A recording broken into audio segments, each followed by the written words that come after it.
কোরআন ওদের বিশুদ্ধ, ওরা কোরআনে হাফেজ, ওরা যাই হোক না কেন, মা বাবা আমাদের সকলের আমলের দরজা বন্ধ, কিন্তু তেলাওয়াত করবে, আমাদের কবরে যাইতে থাকবে। এটাই হলে আপনার ডিপোজিট, আসল ডিপোজিট।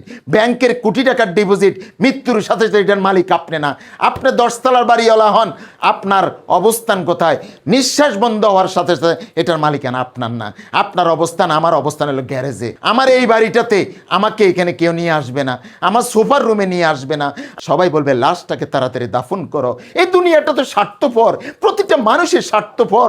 আমার কষ্টের উপার্জিত সম্পদ, যে কাজের জন্য আমি একটু নামাজ পড়তে পারি নাই, আমার সন্তানকে সম দিতে পারি নাই, আমার ইনকামের জন্য, ব্যস্ততার জন্য, এই দুনিয়ার জন্য, কিন্তু এই দুনিয়া আমাকে আপনাকে থাকতে দিবে না। কারণ আমাদের বাপদাদাদেরকে থাকতে দেয় নাই, আমাদের পূর্বপুরুষদেরকে থাকতে দেয় নাই, আমাকে আপনাকেও দিবে না। এই জন্য আমাদের এই দুনিয়ার মূল লক্ষ্য, আমরা মুসাফির, সফরে আসি, আমাদের গন্তব্যস্থল হচ্ছে জান্নাত। আমরা যদি জান্নাতে যদি পৌঁছাই যেতে পারি, তখনই আমরা সফল। এই জন্য আমরা চাই, আমরা সেই সফলতার দিকে যাইতে চাই।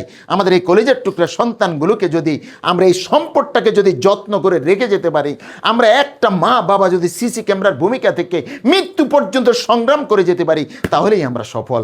10 তলা বাড়ি আপনি সফলতা না, বিশাল সম্পদের মাঝে সফলতা না।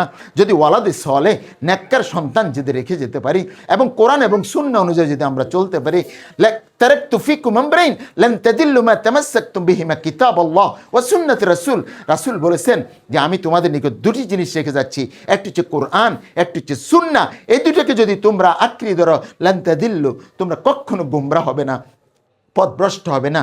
আমি সম্মানিত অভিভাবকদের উদ্দেশ্যে বলবো, আপনারা রব্বে কারীমের কাছে শুকরিয়া তার নামাজ পড়ে আমাদের এই কলিজাগুলার জন্য আপনারা দোয়া করবেন, আপনাদের এই কলিজাগুলার জন্য দোয়া করবেন, আপনাদের এই দুনিয়ার সেরা সম্পদের জন্য সেজদায় পড়ে দোয়া করবেন। রব্বে কারীম কবুল করেছে, হাফেজা বানিয়েছেন, এরা যেন মৃত্যু পর্যন্ত আমাদের জন্য যেন জান্নাতের উসিলা হয়ে যান, এরা যেন ওয়ালাদে সলে হয়, তাহলেই তখন আমরা সফল হয়ে যাব। এই জন্য আমি মাদেরকে, বাবাদেরকে বলছি, এদেরকে আপনারা সেইভাবে তুলে নেবেন, এরা যেন আমাদের জন্য ওয়ালাদে সলে হয়। আল্লাহ রাব্বুল আলামিন আমাদের সকলকে কবুল করুন।